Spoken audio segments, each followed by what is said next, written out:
Okay, so ito naman yung kay Sir George. Yan, tapos na tayo sa paint shop. Tapos yung transmission.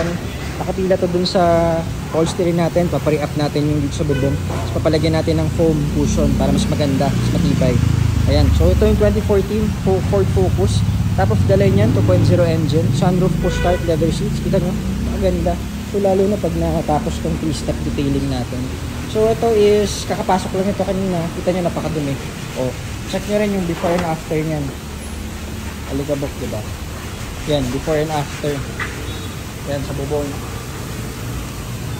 Yung sa loob niya, madunis pa. Tingnan natin ang resulta nito pagkatapos ng ating 3-step detailing. Yan. Okay, so yun sir, abangan nyo guys. Tandaan nyo tong Ford Focus na to 2014, naka-black maps yan. Pogi eh, diba? Ayan. Okay, so nakikita nyo magbabagong anyo yan pagkatapos. So 2-3 days balikan ulit natin. Thank you so much, DJ Cars. Salamat.